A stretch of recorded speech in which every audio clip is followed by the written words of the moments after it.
겸손과 기도. 천미 예수님, 아주 훌륭한 질문입니다. 굉장히 중요한 거예요.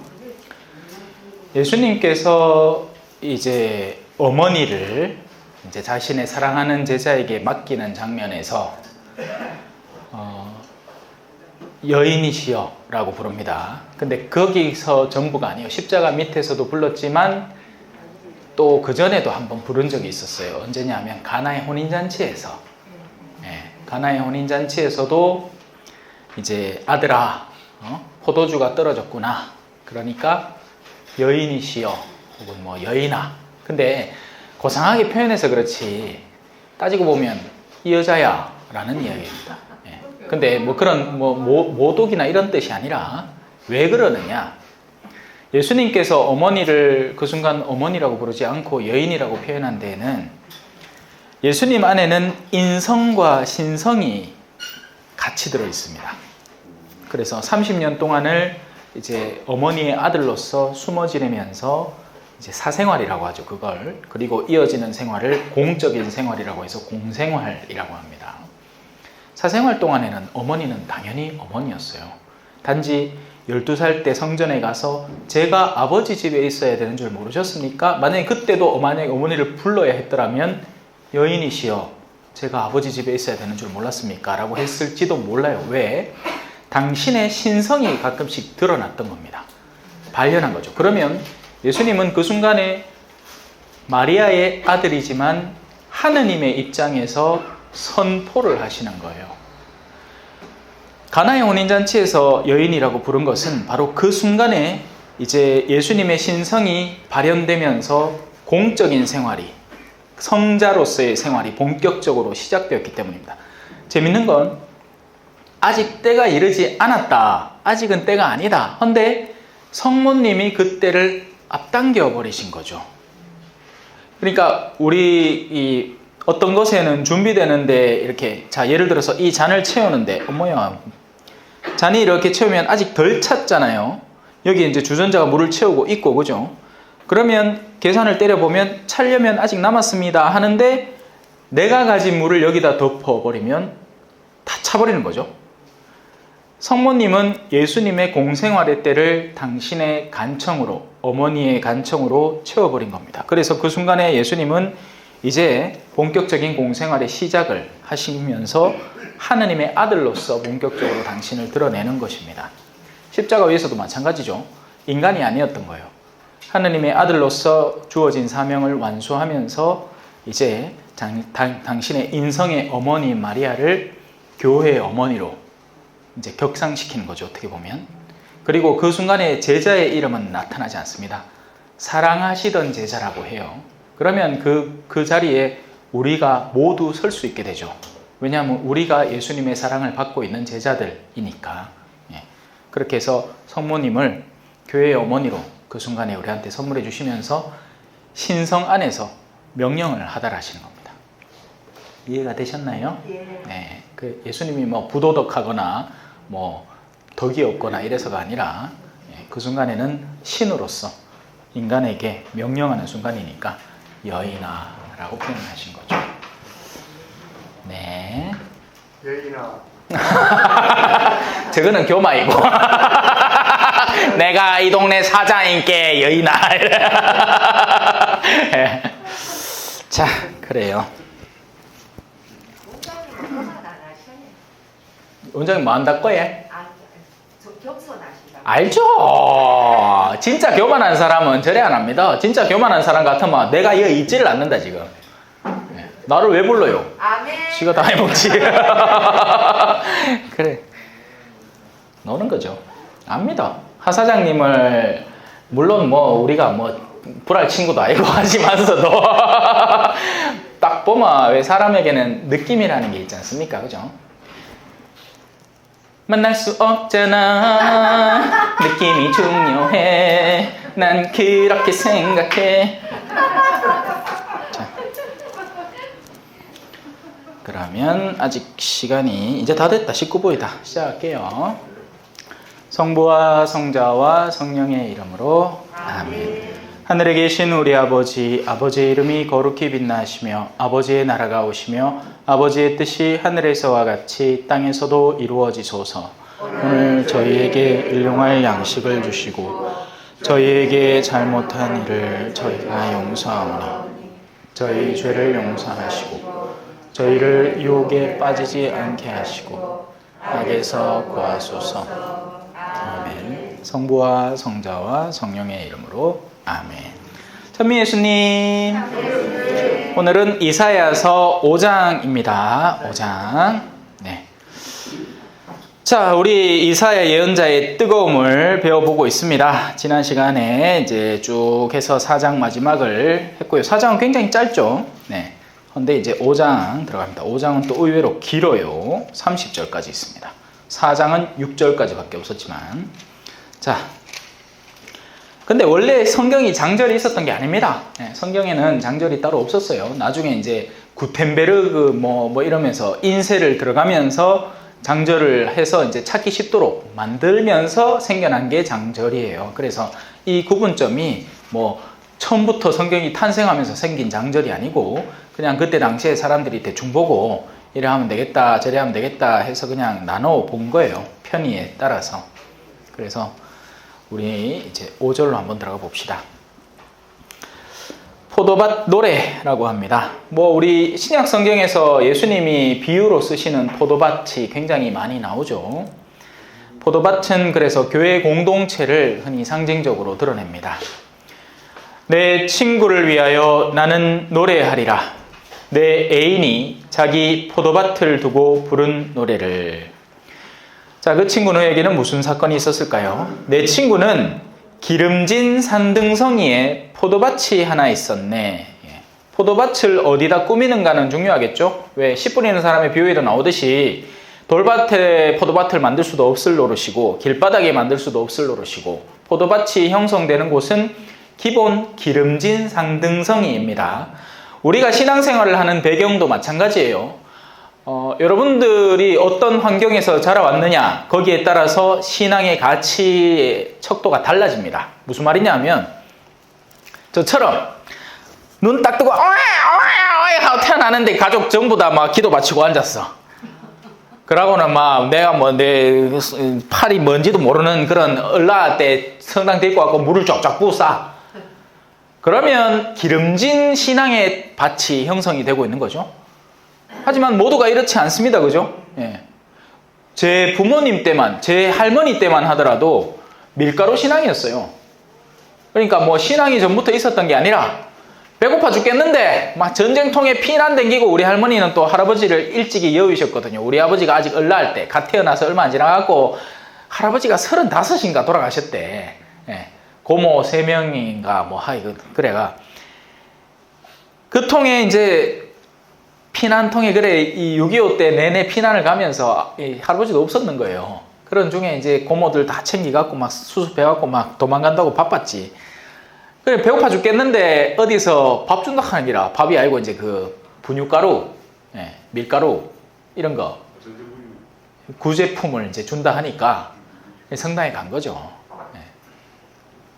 그때만 해도 자기 손주가 신부 될 줄 꿈이나 꿨겠습니까? 하나님의 일은 어떻게 될지 모르는 거예요. 그래서 비록 지금 여러분들의 신앙의 텃밭이 거칠다 하더라도 오히려 밭이 거칠수록 거기서 태어나는 작물은 그 의미가 더 가중됩니다.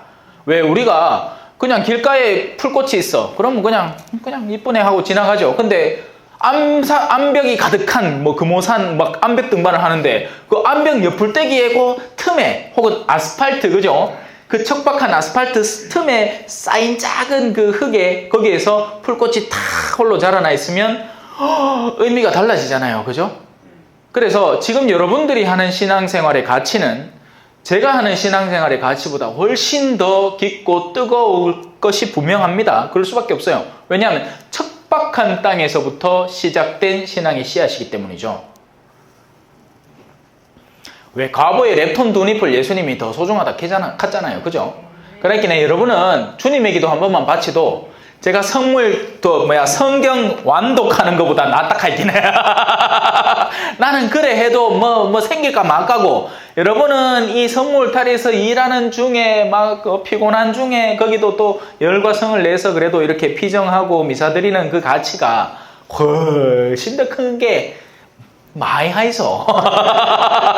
예? 하면 할수록 재 넣는 게. 자, 그렇게 내 친구에게는, 근데 이 친구가 갖고 있던 포도밭은 애시당초 기름진 산등성이었단 말입니다.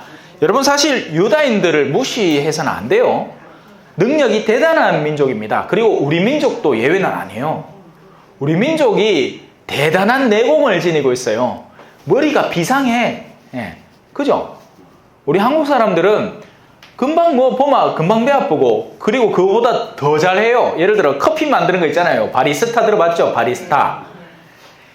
실제 커피의 원산지에 가면 커피를 그래 안 먹습니다. 실제 그냥 커피 가면 우리 미숫가루 태워 먹듯이 그냥 먹는 기라. 근데 예를 들어 상상의 나래를 한번 펼쳐봐요. 미숫가루를 어디 선물을 해줬어, 유럽에. 그러니까 이것이 무엇이냐 하면서 동양에서 온 신비한 곡물가루다 하면서 미숫가루를 갖다가 막 그램을 재갖고 20g 넣고 막 설탕 15g 넣고 물은 200ml 넣어가 이 오른쪽으로 5바퀴 왼쪽으로 2바퀴 반을 딱 저막 이제 미숫가루가 완성 익하고 앉았는 게 우리 바리스타인 거예요. 웃긴 거죠. 예. 물론 그렇게 하면 그 독특한 향취와 커피에 뭐 다양한 뭐가 있는데 멍청한 짓 하고 있는 거지. 정작 커피의 원산지 콜롬비아 가서 커피 마셔봤거든요.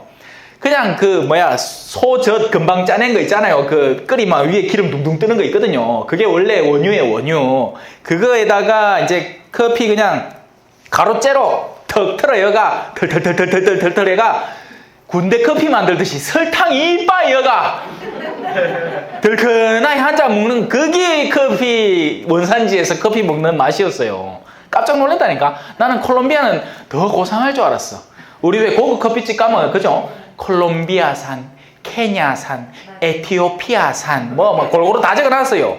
근데 정작 그 동네 가면 그래 안 먹어. 우리나 그래 먹지.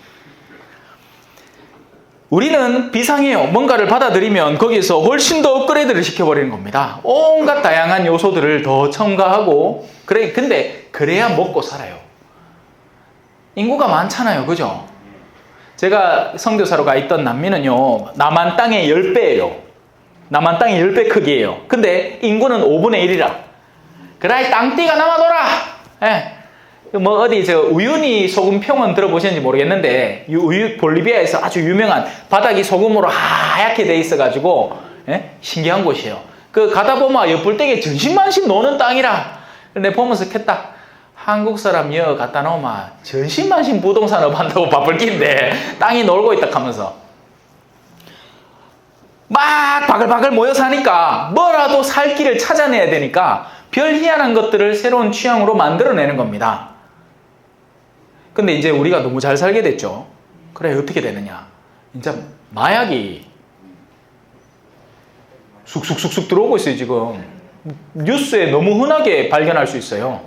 젊은 사람들이 알약 형태로 무슨 형태로 제 다큐멘터리 보니까 그 카드에 옛날에는 마약 구하는 게 너무 힘들었다고. 근데 지금은 너무 쉬워졌대요. 그래 청소년들까지도 막 한다는 거지. 더군다나 우리 왜 툭하면 빵도 왜 마약빵 이런 얘기 막 하잖아요. 그러니까 어린아이들 초등학생들이 마약하면 맛있는 거 이렇게 생각을 해버리니까 친근하게 다가온다는 그런 느낌까지 갖고 있다는 거예요. 참 우리나라도 사실은 보면 기름진 땅이에요.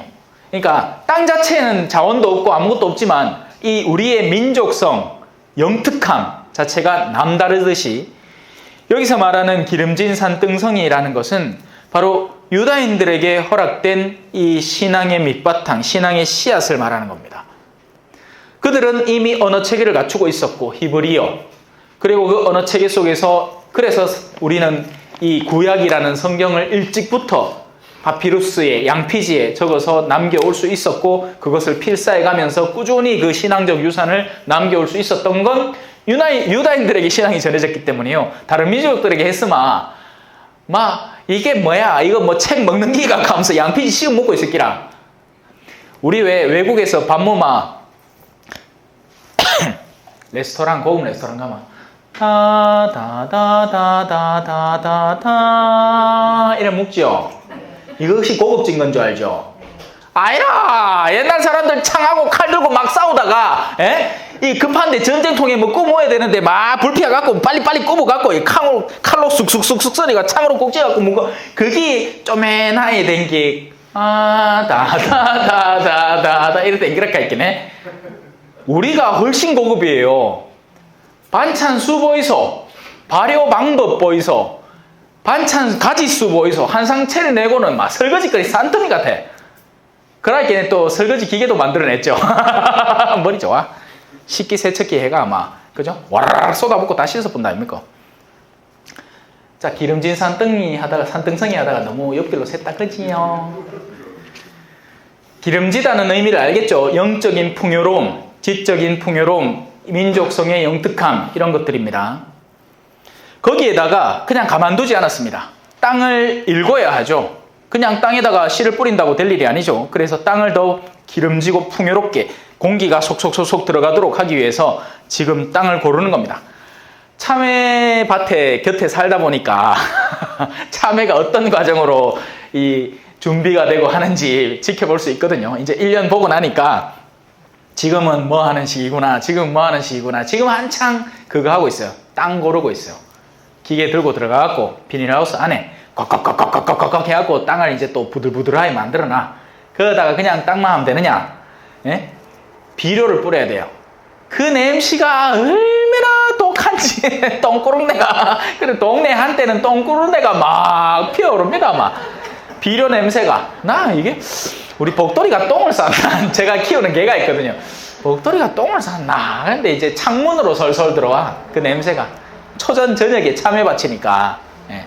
같이 비료 뿌리는 시기도 비슷하고 하니까 그 시기 동안에 비료 냄새가 엄청납니다. 또 참외 재배하고 난 직후 그 시기쯤에 초전 동네에 오면 참외 썩는 냄새도 맡아볼 수 있습니다. 그 귀한 참외가 썩어 문드러지고 있습니다. 예.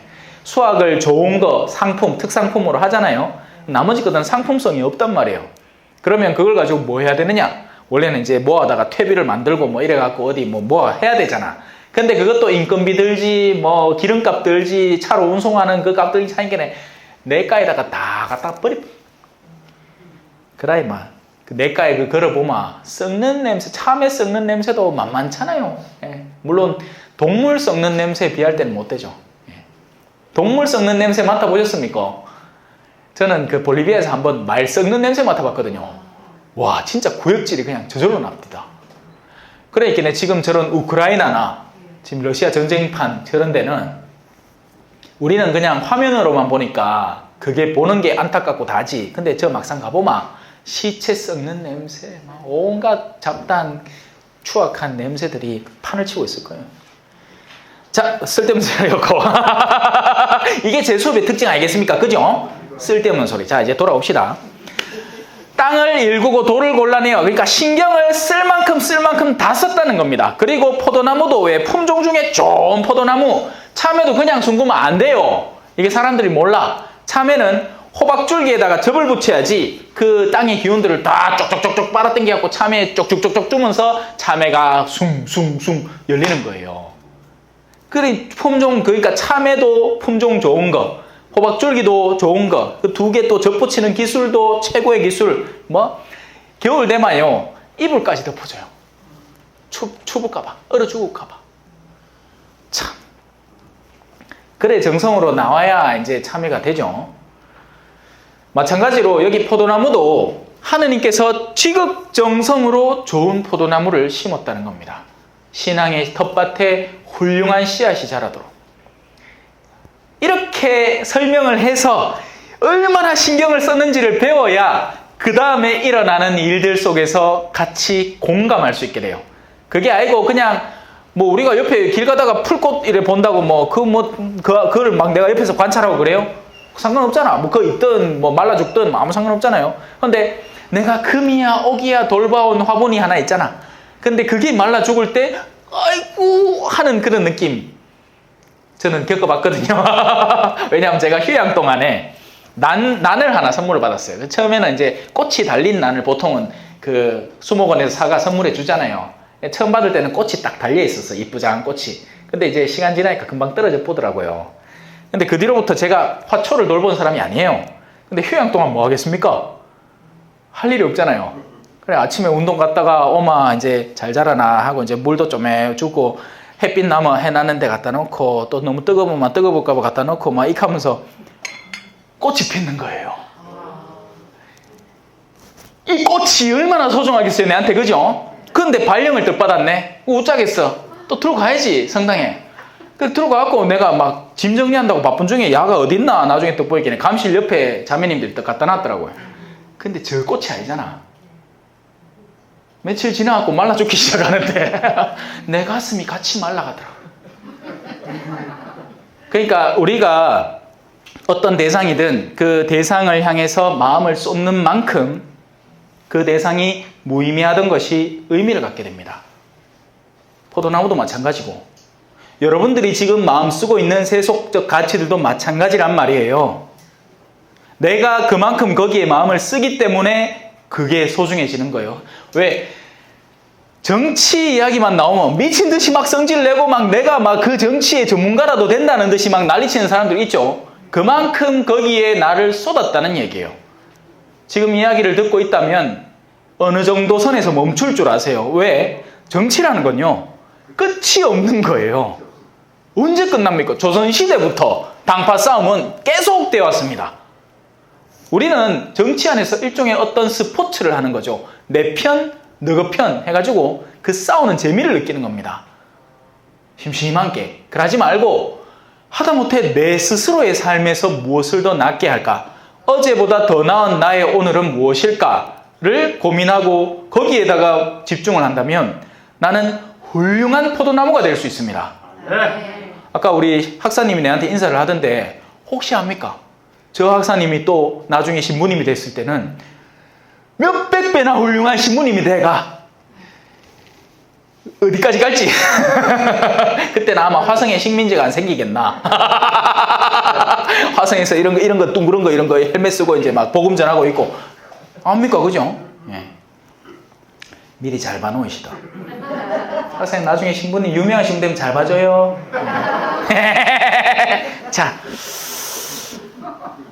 좋은 포도나무를 심었네. 그 가운데 탑까지 세우고, 탑이라는 거는 이제 감시탑이죠. 예, 왜 우리 원두막, 그죠? 누가 서리 하나 이래 보고 이제 옛날에는 그래도 인심 좋았다, 그죠? 웬만큼 서리 하는 거는 봐주고 진짜 작정하고 도둑질하는 놈들을 잡는 기지. 아들이 그냥 자기들끼리 논다고 서리 하는 거는 그냥 모르는 척하고 하면 이제 저거들이 도망가기나 몇 개 따가기나 뭐 하고 치아 보는데 옷에는 그거 하면 큰일 나죠. 대추 탐스럽다고 하나 뚝 따무면 그 전체 값 다 물어줘야 돼요. 세상이 그렇게 바뀌었어요. 그래갖고 나는 대추 좋아하는데 따먹지를 못하겠더라고. 그것도 신부가, 그죠? 떡 따먹다가 그 주일 아저씨한테 띠끌리가 니 뭐하러 가면 니 어디 사러 가면 뭐 나이나 많나, 그죠? 그 동네는 제가 얼라거든요. 우리 동네 초전에는 제가 얼라 40대 없어요. 내가 제일 어려. 그러니까 내가 얼마나 뭐라 하겠노. 죄송합니다. 탑을 세우고 포도 확도 만들었네. 그러고는 좋은 포도가 맺기를 바랐는데 들포도가 맺힌 거예요. 에? 우리 샤인머스켓이 맺히기를 바랬는데 뭐가 생겼다 하면 좋을까? 하여튼 뭐 먹지도 못하는 거 있잖아요. 막 들포도 막 딱딱하게 막 크지도 않아요. 단물도 안 나오는 거 막 아만 씹어도 막 포도 맛도 안 느껴지는 그런 게 뜩 달리는 기라. 이게 뭔 일이고? 이스라엘 민족에게 하느님의 뜻을 심어서 그 뜻이 활성화되어서 그 복음이 모든 세대에 미쳐나가서 사람들의 마음에 기쁨이 흘러넘치고 하느님을 찬양하게끔 만드는, 야, 좋은 포도 먹으면, 그죠? 야, 이거 어디서 샀는 기고? 원산지가 어디고? 누가 만들었노? 하고 궁금해할 거 아닙니까? 그러면 그걸 재배한 사람, 그 씨앗을 원래 준 사람이 칭송받는데 사람들이 묻고는 애기 이거 만든다고 지금까지 그 고생했나? 하면 수치가 몇 배로 돌아오죠. 자, 이제 예루살렘 주민들아, 유다 사람들아, 이제 이들이 그 주인공들인 겁니다. 나와 내 포도밭 사이에 시비를 가려다오. 사실 너희를 위해서 하는 말이지만 너희 스스로가 지금 내가 말하는 비유의 정답을 맞춰봐라. 이건 마치 다윗 왕에게 나탄 예언자가 가서 임금님 감 들어보십시오. 옛날하고 아주 먼 옛날 호랑이 담배 피며 놀던 시절에 따단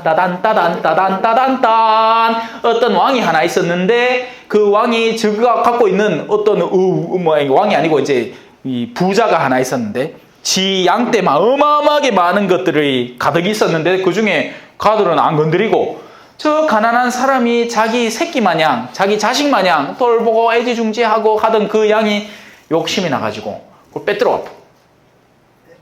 그러있기에 다윗 왕이 그 얘기를 듣고는 언놈이고 했는 거예요. 그러니까 나탄이 니다 임마. 그건 너 바로 너. 그러있기에 이제 다윗이 띵 바쳤죠. 지금 이 예루살렘 주민들과 유다 사람들에게도 똑같은 의문이 전달되고 있는 겁니다. 근데 아직까지는 비유로 전해지기 때문에 자기 이야기인 줄 모르겠죠. 내 포도밭을 위하여 내가 무엇을 더 해야 했더란 말이냐. 상상할 수 있는 모든 좋은 것들을 해주었다. 그리고 우리의 일생 안에서도 말이죠. 우리는 많은 것들이 부족하다고 느낍니다. 그러나 사실 하느님은 한 영혼이 그에 합당하게 자라게끔 필요한 모든 요소들을 충분히 선물해주고 계십니다. 이건 삶의 등급과 다른 거예요. 저는 태어날 때부터 가난하게 태어났습니다. 가난하다고 해서 하느님을 모르는 거 아니에요. 오히려 거꾸로예요. 부자인 사람들이 더 오히려 자신들의 교만과 아집과 돈에 대한 힘에 사로잡혀서 하느님을 몰라봅니다. 성당에 댕기는 왜 부자인 분들을 물론 다 그런 건 아니지만 다 그런 건 아니에요. 하지만 적지 않은 분들은 겉으로는 교양이 있어 보이고 우아해 보입니다. 그런데 결정적인 순간에 자신의 고집이 충돌하기 시작해요. 신앙과. 그래서 예를 들어서 신부님이 처음에 오면 맞아주는 건 부자들이에요. 막 좋은 차로 신부님 모시고 올락하고. 근데 그런 것까지는 잘해줘. 자기가 이제 신앙이 있다는 걸 드러내면 사람들에게도 인정받고 좋으니까. 근데 결정적으로 신부님이 자기의 뜻과 뭔가 배제되는 사목의향을 드러내잖아요. 그 순간에 극도로 반대하는 사람들이 바로 그 사람들입니다. 그 못된 사람들. 지금까지는 신부님한테 막 입안에 혀라고 표현하죠. 예? 그렇게까지 막 싹 달라붙어 갖고 막 참 모든 걸 다 들어줄 듯이 왔던 그 사람들이 결정적인 순간에 그때 반대를 하는 거예요. 얼마 전에 일독서에 구리 세공장이 알렉산드로스 알죠? 예. 바오로 사도가 하는 복음 전파에 극도로 반대를 했다는 그 인물. 거기도 크게 다르지 않을 게 분명합니다. 보통 그런 사람들은 처음부터 반대를 하지 않아요. 처음에는 마치 내가 당신의 막 완전한 팬입니다 라고 하는 것처럼 철떡 들러붙었다가 결정적인 순간에 빡 부딪히는 거예요. 방향이 완전히 다르거든요. 그래서 오히려 가난한 사람들이 거칠지만 우리 하 사장님 입 거칠잖아요. 그죠? 입이 하도 거친 게 이어 상체까지 났다. 입은 거칠지만 그래도 사제가 무슨 말을 하면 그래도 그 말에 대한 수용성은 훨씬 더 나은 거예요. 있는 사람들은 교양 있고 마치 자기들이 말씀을 듣는 척 하지만 안 들어요. 나중에 물어보면 하나도 안 들어가 있어요, 말씀이. 왜? 성경 강의 열심히 하잖아요. 저는 여기서 열심히 하고 나서 뭐 아무런 그런 잡념이 없습니다. 왜? 뭐 받아들이면 받아들이고 아니면 괜찮거든요. 그런데 교양 있는 사람들 앞에서 성경 강의를 하잖아요. 그러고 나서 그 뒤에 뭐 사석에서 뭐 식사를 같이 한다. 그때 제가 강의 때 했는 내용하고 완전 반대되는 말과 언사들을 하고 있는 거예요. 돈에 대한 탐욕이라든지 자기 위신에 대한 걱정이라든지 이런 것들이 있는 사람들이 더해요. 다시 돌아와서 내 포도밭을 위해서 내가 무엇을 더 해야 했더란 말이냐? 할 만큼 했다. 누가 생각하더라도 이보다 더 잘할 수 없을 만한 보살핌을 했다. 나는 좋은 포도가 맺기를 바랐는데 어찌하여 들포도를 맺었느냐? 포도라는 것은 세상적인 성과가 아닙니다. 여러분, 뭐 에베레스트 산을 올라가야 된다거나 아니면 대기업 회장이 돼야 된다거나 뭐 아니면 성모 울타리의 사장이 돼야 된다거나 이런 게 아니에요. 탐내지 마세요. 전혀 안 부럽죠, 그죠? 예. 우리가 맺어야 할 열매는 우리 각자의 영혼이 자리 잡은 곳에서부터 한 걸음 더 올라가면 되는 겁니다. 두려워하지 마세요. 나는 저렇게 될 수 있을까? 제가 그랬거든요. 제가 신학생 때. 저는 여러분들이 보시기에는 어떻게 보일지 모르지만 강론 때는 진짜 막 미친놈 같죠. 제가 봐도 그래. 제가 미친놈 같아. 성령에 사로잡혀 반쯤 미쳐 있는 거예요. 근데 원래 저 개인적으로 만나면요, 저 조용합니다. 방구석에서 학교 아들 중에 그죠, 구석배기에 앉아갖고 책 그 교과서 그 구석에다가 막 낙서하고 막 오타쿠 있잖아, 오타쿠. 드래곤볼 막 만화책 좋아하고, 옛날에는 만화책이 요만하게 팔았거든. 그런 거 막 사와갖고 막 보고 막 다음 편 언제 나오나 막 이런 거 기다리고.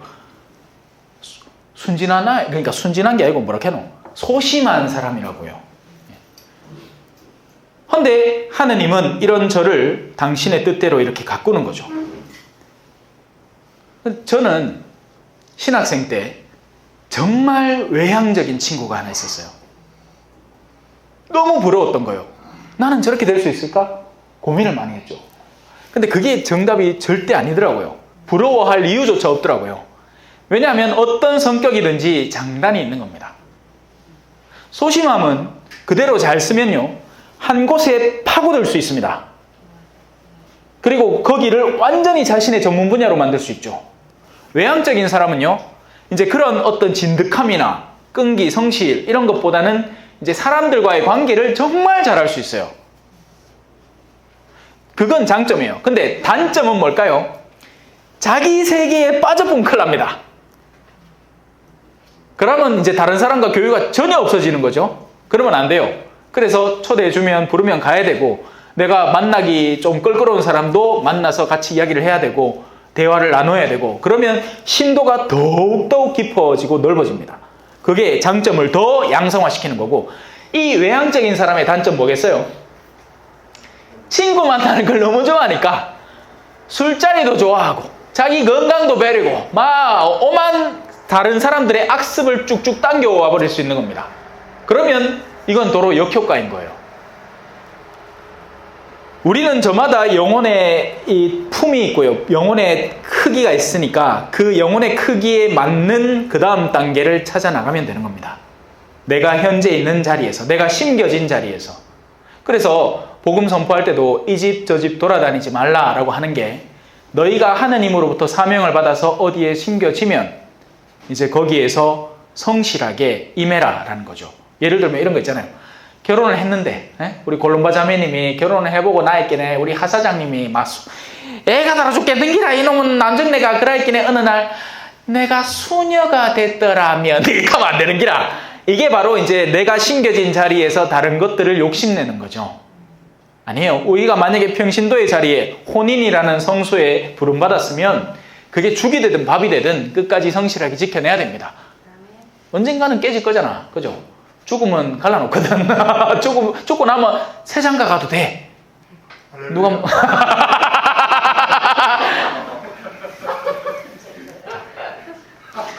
그래서 저는 사제 성소에 심겨졌고 이 성소를 더욱더 크게 넓혀야지, 인자 와갖고 저 딴 사람들 보이긴 해, 이쁜 사람도 많고 오세요, 아이돌 가수들 보면 막 가슴이 벌렁벌렁하지 않습니까? 그죠? 가들이 막 춤을 얼마나 요상하게 춥니까? 그죠? 공디를 살랑살랑 흔들며 그런 거 보면 내가 길을 잘못 선택했나? 아니라! 학사님 아니라! 아이락하게 이 길이야말로 정말 우리가 부름받은 길이고 즐겁고 흥겨운 길인 거예요. 아멘. 물론 어려움이 있죠. 어려움이 있습니다. 네, 어려움이 있어요. 내 친구가 나중에 이제 아들 서희 떡 데리고 와갖고 아내하고 막 오순도순 사는 모습 보면 아유, 좋겠다 싶기도 하지만, 근데 또 사목자로서 일해보면 하느님이 아이락하는 것도 가르쳐 줍니다. 예. 부부들의 속 시끄러움들을 고해소 안에서 막 듣다 보면 역시 신부 되길 잘했다. 역시 신부 되길 잘했다 그런 생각이 들죠. 자, 그러니 좋은 포도가 맺기를 하느님은 우리에게 바라고 계십니다. 그리고 그 좋은 포도는 세속적 가치의 높낮이와는 아무 상관이 없다는 것 잊지 마시고, 영혼의 가치를 드넓히는 것, 하느님의 복음이 전해지는 것, 하느님의 나라가 이 땅에서부터 당신의 뜻이 펼쳐지고 완성되어 가는 것을 의미합니다. 그게 좋은 포도예요. 그런데 들포도가 맺었단 말이죠. 이 유대인들이 선민사상, 우리야말로 하느님의 선택을 받은 민족입니다 하면서 교만에 빠지고 지가 짱인 줄 알고 자기의 인간성이야말로 드높은 영역인 줄 알고 하니까 하느님이 이제 슬슬 당신의 분노를 채우는 겁니다.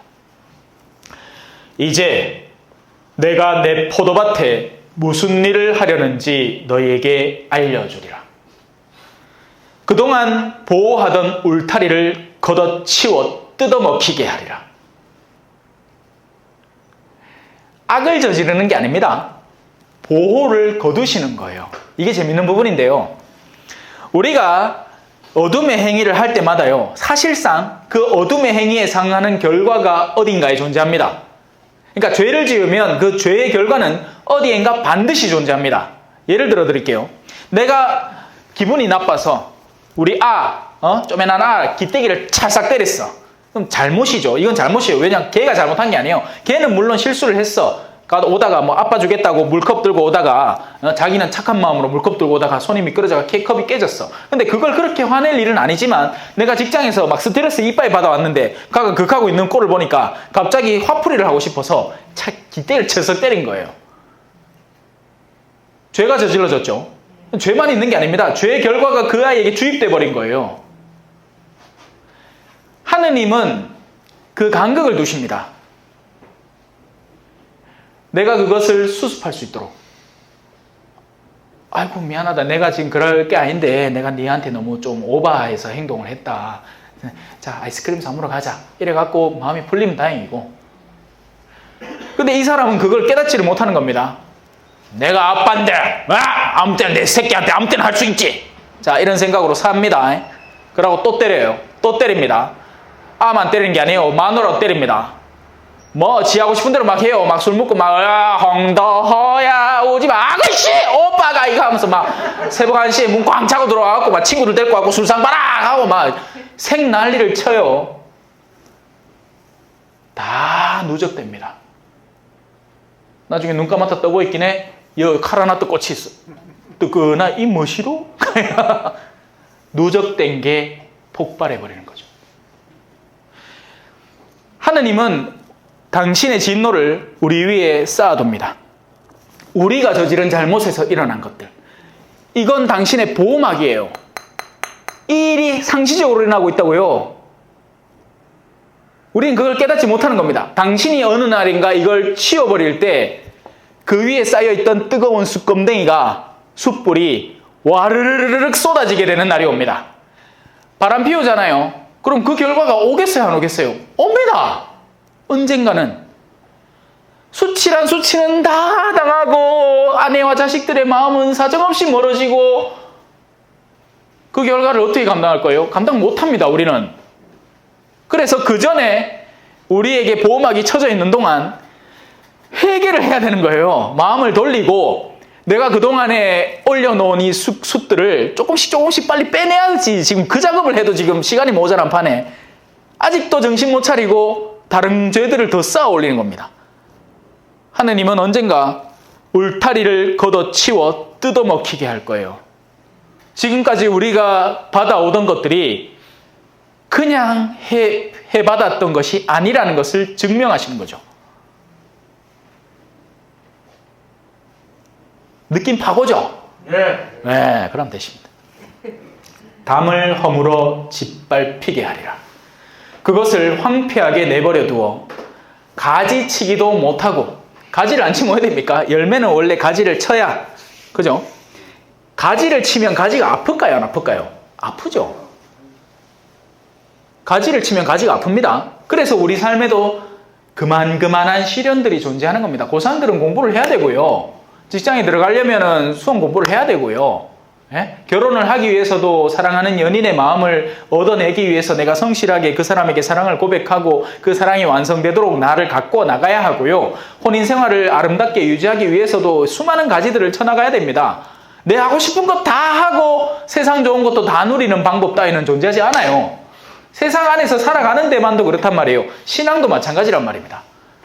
가지를 치지 않는 신앙생활 존재하지 않습니다. 신앙생활을 성실하게 임하고 신앙 안에서 발전을 이루어 나가려면 어떤 식으로든 가지가 쳐지게 마련입니다.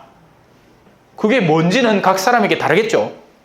저는 사제로서 그 가지를 쳐나가야 하는 거죠. 저분들 있는 사람들하고 골프 한번 쳐보고 싶은 마음이 없겠습니까? 예? 월요일날 시간 탱자만 나면 아는데 예? 돈 있는 신자들한테 전화 몇 번 해갖고 나도 한번 놀고 잡은데 가면 그 사람들 골프채 들고 당장 옵니다. 가자고. 그런데 자꾸 내가 빠져들기 시작하고 엉뚱한 생활에 시간을 낭비하기 시작하면 언제 성경 읽고 언제 복음 준비해갖고 언제 사람들한테 기쁜 소식을 전하고 그리고 그 전해진 기쁨은 나중에 저한테 돌아옵니다. 제가 어둠에 대한 이야기만 해서 그렇지 상도 마찬가지로 준비되고 있어요. 우리가 하느님 앞에 의롭고 성실하게 사는 만큼 당장 돌아오지는 않지만 영원 안에서 누릴 아름다운 상급들이 우리를 기다리고 있단 말이에요. 하느님은 의로운 이들에게 이것들을 기다리게 하십니다. 왜? 그만큼 우리가 더 단련되려고. 좋은 일을 할 때마다 상급을 줘버리면 이 사람 그냥 그걸로 만족하고 살아버리는 겁니다. 하지만 우리가 별로 돌아오는 게 없는데도 꾸준하게 성실하게 한다면 우리의 믿음은 진또배기가 되기 때문에 더 순결한 금, 원래 금속은 정련을 해야 되거든요. 막 뻘겋게 달아오르게 해가지고 쇳물이 막 벌벌벌벌 끓게 해가지고 진짜 금속을 추출을 해내야 그게 진짜 금이 되는 거예요. 여러분들 반지 끼워져 있는 목걸이에 달하고 있는 전부 다 금들은 섞인 금이에요. 14K, 24K가 원래 순금은 몰캉몰캉하거든. 그러니까 전부 다 금메달 따면 열애 안 해보나? 근데 요새는 진짜 금메달 아니라 도금에 넘기지. 정련을 시켜주는 겁니다. 자, 그래서 가지치기는 원래 이루어져야 되는데 우리는 그 가지치기를 자꾸 거부하려고 들죠. 아프니까. 쉬운 신앙생활, 편안한 신앙생활 이럴 게 어딨노? 몰라. 저는 지금까지 살아오면서 쉬운 신앙생활이라는 건 본 적이 없어요. 그래서 근데 이제는 그것마저도 못하는 겁니다. 지금은 이제 재앙이 다가오는 시간이라서 뭐 가지치고 자시고가 없는 거죠. 김매기도 못하게 해요. 잡초를 이렇게 옮아내는 것도 못해. 그러면 이제 어떻게 되느냐? 가지를 안 치면 어떻게 될까요? 당장은 좋아 보이겠죠. 나한테 신앙에서 시련이 없으면. 근데 온갖 가지들이 쓸데없이 자라납니다. 마음이 산란해진다라는 표현이 있죠. 마음이 정돈되면 한 곳에 집중할 수 있게 돼요. 그런데 우리가 잡다하게 신경 쓰는 게 많아지기 시작하면 마음이 가지가 많은 나무, 가지 많은 나무에 바람 잘 날 없더라. 그래서 하느님은 우리가 당신을 따라 사는 삶 동안 자연스럽게 자꾸 가지를 쳐주십니다. 그 각오를 다지셔야 돼요. 그게 뭐가 될지는 난 몰라요. 사람마다 다 달라요. 제가 가진 가지가 있고 여러분들이 가진 가지가 있죠. 여러분들에게는 예를 들어서 무슨 술 모임이 가지가 될 수도 있고 뭐 아니면 다른 어떤 유혹들이 가지가 될 수 있겠죠. 그런 것들을 일찌감치 쳐나가셔야 됩니다. 사로잡히지 말고. 안 그러고 나중에 가지가 막 이따시만하게 되면 줄기가 어디 있는지도 몰라. 자, 김매기도 마찬가지죠. 온갖 잡초들이 꾸준히 자라납니다. 욕구들의 뻗쳐나감이죠. 우리 마음속에는 이 정결한 욕구라고 부를 만한 것들이 있고요. 아내가 남편을 사랑하고 남편이 아내를 사랑하는 것은 정결한 욕구입니다. 근데 이제 미스 김이 들어오고 이제 미스 박이 들어오고 하면 그러면 이제 김매기를 해야죠. 잡초를 이제 자꾸 캐내야 되는데 이거 잡초를 안 캐내면 이제 거기서 뿌리를 내리기 시작하고 나중에는 원뿌리가 상하게 되는 거예요. 요새 이제 저는 이제 농촌에 사니까 황금들녘이라고 부를 수 있습니다. 근데 그 가만히 이제 살펴보면 말 그대로 성경 말씀 그대로라 가라지가 그 중간중간에 시커멓게 자라나 있습니다. 근데 지금은 뚜렷하게 보이죠. 뽑아내면 돼요. 김매기 해야 돼요. 수시로. 자, 그래서 가시덤불과 엉겅퀴가 올라오게 하리라. 하느님이 올라오게 한다는 게 아닙니다. 하느님은 방치하겠다는 거예요. 이전까지 해오던 당신의 김매기 작업, 가지치기 작업, 울타리 작업을 이제는 멈추겠다라는 거죠. 그때는 우리가 깜짝 놀라는 겁니다. 우리가 얼마나 많은 보호를 받아왔는지 뒤늦게 느끼는 거죠. 왜? 사람이 그렇잖아요. 아이씨, 내한테 그 장난감도 안 사주고 집 나간다! 하고 나갔는데 나가보이겠냐. 아무도 내한테 밥 안 줘. 배를 쫄쫄쫄쫄쫄 엎는 거예요. 추봐. 우리 집이 좋았던 겁니다. 보일러 나오고 뜨신물 나오고 하다못해 누가 물 한 잔도 안 주네. 목도 마르고. 세상은 더 험해. 집에서 용돈 받고 살 때가 좋았지. 이제 아르바이트하고 살락하 있긴 해. 편의점 아저씨가 막 나를 얼마나 구박하는지 몰라. 그러면 이제 눈물 머금고 집으로 돌아가죠. 엄마 미안. 그렇게 돌아갈 집이나 있으면 또 다행이겠다마는 거죠. 우리는 항상 더 나은 환경을 향해서 뻗쳐나가다가 원래 있던 곳이 정말 좋은 곳이었다는 걸 뒤늦게 깨닫기도 하죠.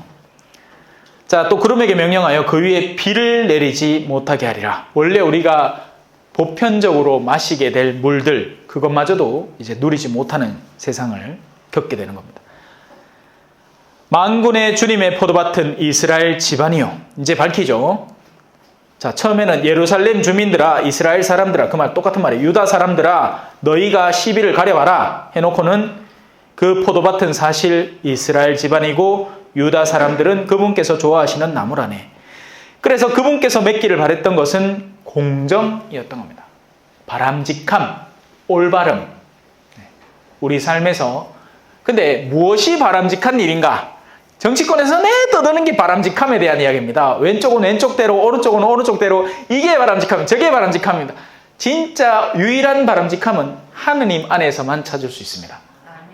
근데 그건 교묘하게 숨겨지죠. 내가 막 착한 척을 하잖아요. 하지만 그 착함의 의도는 얼마든지 숨길 수 있습니다. 수많은 기업들이 그렇게 착한 신용을 해요. 착한 기업, 인증 뭐 이런 거 막 하죠. 막 박스떼기 쌓아놓고는 막 사진 찍고 갑니다. 그죠?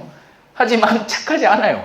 그렇게 할 때 자기들의 이득이 더 돌아오기 때문에 하는 거지 정말 그 사람들을 돕고자 하는 게 아니에요. 그래서 그런 박스들, 준 박스들 열어보면 저거 회사에서 남는 상품들 있잖아요. 막 유통기한 얼마 남은 거 막 그런 거 잔뜩 집어넣어갖고 떨이 하는 거예요. 떨이. 그거를 마치 막 선심 쓰듯이 주고 있는 거죠. 자기는 사진도 남겼겠다. 잡동사니도 처리했겠다. 남미에 지내다 보면 한국 사람들이 뭐 주겠다 하는데 자기들 쓰지도 않는 거, 못 쓰는 거 잔뜩 모아갖고 갖다 보냅니다. 그러면 우리 아들도 싫어해요. 자기들도 새 거 쓰고 싶지. 돌았다고 누구 반쯤 쓰던 거, 뭐 몽당 연필 이딴 거 쓰겠습니까? 참. 그래요. 그렇죠. 우리의 마음이라는 게 그런 겁니다. 새 거는 못 주고 정말 소중하다고 내가 써보니까 너무 좋아서 이건 여러분들도 썼으면 좋겠습니다. 이렇게는 못 주고 다 쓰고 문드러지는 거, 자기들 안 쓸 거. 요즘은 집 구석구석마다 있잖아요. 창고에 1+1 사는 것 중에 한 개 까묻는 거 세비 있습니다. 나중에 보면 유통기한 다 지나갔고 아니면 곰팡이 반쯤 슬기나 이렇게 하면 이제 뭐 누구 이제 쓸 사람 없나 이제 그제서야 찾죠. 살 때 사가 좋은 게 진짜 좋으면 그거를 선물해 주면 받는 사람도 기분 안 좋으나, 그죠? 이건 사담이긴 한데 옛날에 보자로 일할 때 주인 신부님이 정말 구두쇠로 소문난 신부님인데 어느 날 갑자기 내한테 호두 파이를 주는 거예요. 이게 웬일이고 싶어갖고 떡 받아 고맙습니다. 유통기한 하루 남았다. 어쩐지 그래 어디 가나, 그죠? 웬일로 그걸 주나 했네. 아마 이제 모르긴 해도 왜 그런 거 있잖아요. 제가 뭐 어디서 하면 뭐 이렇게 막 이 봉사비로 막 이렇게 주는 것도 당신이 아마 하지 않았을까? 충분히 의심이 됩니다. 가난하게 살았습니다. 그래서 그 덕분에, 그 덕에 그 가난한 정신을 유지할 수 있었죠. 안 가고 보통 보자들이 가는 본당은 부유한 본당이거든요. 거기서 잘못 버릇이 들면요, 거지근성이 생겨나요. 그러면 이제 돈에 대한 눈이 뜨이는 겁니다. 그러면 그 마음은 이미 이제 큰일 난 거죠. 자, 이제 다시 들어갑시다. 공정을 바라십니다. 하느님이 원하는 뜻이 공정이에요. 하느님께서 바라시는 뜻. 그래서 우리는 거기에 눈을 뜨고 살 수 있어야 됩니다. 세상이 이게 공정이다, 저게 공정이다 외쳐도 속아 넘어가지 마세요. 그건 그들이 주장하는 운동들이에요. 교회는 자주자주 이런데 흔들려 왔습니다. 세상이 공정이라고 말하는데 우리가 진짜 공정이라고 여겨야 하는 방향을 버려두고 그쪽 쫓아간다고 막 바쁜 시기들이 있었어요. 조심해야 됩니다. 하느님의 뜻을 중심에 두고 그런 것들을 곁들여 하는 건 좋아요. 지금 그 큰 주제가 뭘까요? 예를 들어서 환경이다. 그러면 우리는 환경론자, 환경주의자들이 아니란 말이에요. 우리는 하느님의 뜻을 우선적으로 충실히 나아가는 데 있어서 그분의 뜻 안에 환경을 보존하고 하는 게 들어있기 때문에 환경을 하는 거지, 환경이 중심이 돼서 신앙이라는 것을 곁들여 하는 사람들이 아니에요. 그런데 가끔씩 이런 일이 일어납니다. 주객이 전도되는 거죠. 조심해야 돼요. 성당에서 무슨 운동을 한다 하는 건 좋은데 이게 정말 신앙을 근본에 두고 하는 것인지 아니면 그걸 신앙적인 껍데기를 씌워서 하려는 건지 이건 잘 찾아봐야 되는 거예요. 자, 그분께서는 공정을 바라셨는데 피 흘림이 웬 말이냐? 9분 남았습니다.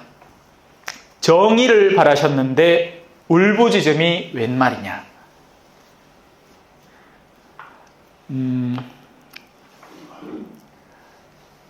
이건 어떨까요? 어떤 사람 성당에 있다고 합니다. 신부님, 이 성당이 유지인데, 요번에 신부님이 성전을 짓는다 해서 내가 한 2억쯤 드리려고 합니까? 오, 착한 사람 같아요. 그죠? 대단한, 성전 짓는데 2억을 갑자기 더 희사를 한다니까. 그런데 속내는 이렇습니다. 자기는 이미 외국인 노동자들을 핍박해서 10억을 벌어들인 사람입니다. 그러면 그 돈은 외국인 겁니다. 예? 외국인 거지. 피 흘린 돈이에요. 피 묻은 돈이 됩니다. 물론 그걸 받을 때 모르면 상관이 없습니다. 모르는 상태에서 누가 희사를 하는 걸 내가 일일이 이거 피 돈입니까? 물어볼 수도 없죠. 근데 그게 아니라 하느님은 그의 내면을 보고 계시다는 거예요. 그래서 그가 아무리 희사를 한들 그게 희사가 안 된다는 거죠. 왜냐하면 다른 데서 피를 흘리고 있기 때문에. 그분께서는 공정을 바라셨는데 피 흘림이 웬 말이냐? 이런 것의 범위는 얼마든지 확장될 수 있는 겁니다. 왜 흔히 우리가 자매님들 같은 경우에는 그걸 좀 더 구체화시키고 가정사로 이렇게 옮겨오면 기도를 막 하는데 설거지도 안 해놓고 그걸 하고 있는 거예요. 그러면 가정에 피 흘림을 만들어내고 있는 거죠. 자기는 신앙의 열성을 띠고 있는 모습으로 비춰 보이기 위해서 자기가 원래 해야 되는 본격적인 사명에 대해서 지나치게 소홀히 하고 있는 겁니다. 그러면 이거는 거룩함이 아니에요. 이거는 여기서 말하는 이 부분에 해당되는 거죠. 그분께서는 공정을 바라셨는데 왜 너그 남편이 피를 흘리고 있냐? 너그 남편은 저녁에 된장국을 먹고 싶어 하는데 니는 와 묵주를 쥐고 앉아있노? 이런 것까지 해당이 되는 겁니다. 이해하셨죠? 이게 꼭 피 흘림이라고 해가지고 칼 들고 딴 사람 목을 쳐야 피가 나는 게 아니고 마땅히 나로 인해서 이루어져야 할 공정의 영역. 예를 들어서 제가 지금은 성모일탈이로 와 있지만 예를 들어서 딴 데 막 돌아다닌다고 본당 자체를 소홀히 하면 본당에서 피가 나는 겁니다. 그건 아니에요. 그렇게 하면 안 돼요. 그래서 제가 이제 지난 한 해 동안 내가 이 본당을 좀 봐야겠습니다 하고는 딱 끊었죠. 섭섭하게 생각하셨을지 모르지만 그럴 수밖에 없는 거예요. 왜냐하면 제 직분은 제 교구사제고 교구사제 가운데에서 초전의 주임으로 발령을 받았으니까 그게 가장 우선입니다. 지금이야 이제 분별이 되니까 수요일 요 시간 정도는 내가 헌신해도 되겠구나. 끝나고 쪼르륵 달려가면 될게. 바쁘다. 6시 반에 이제 주보회의 있으니까 빨리 가야죠. 자, 이제 6가지 재앙이 선포되는데 이거는 이제 다음 시간에 해야 되겠다. 그지요? 벌써 55분 지나신께 혹시나 뭐 궁금한 거나 질문 없지요? 한 번도 없었다. 그지요? 예, 그래요. 오늘 간만에 1년 만에 뵈서 반가웠습니다. 물론 뭐 그 전에 뭐 저를 찾아오신 분들을 있고 했지만 여기 제가 이 자리에 오는 거는 이제 진짜 오래간만이네요. 앞으로는 또 우리 하사장님이 시간 보고 지금은 이제 다른 스케줄들 다른 분들하고 약속이 잡혀 있으니까 저는 이제 그동안 안 하다가 이제 끼어들어야 되는 입장인 게 혹시나 빈자리 생기면 그때 시간 봐서 끼어들 수 있도록 하겠고 또 그때 뵙도록 하지요.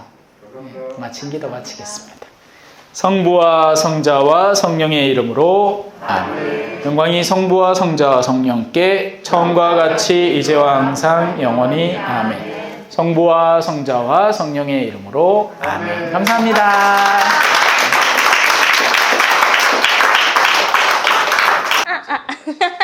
찬미 예수님, 겸손과 기도.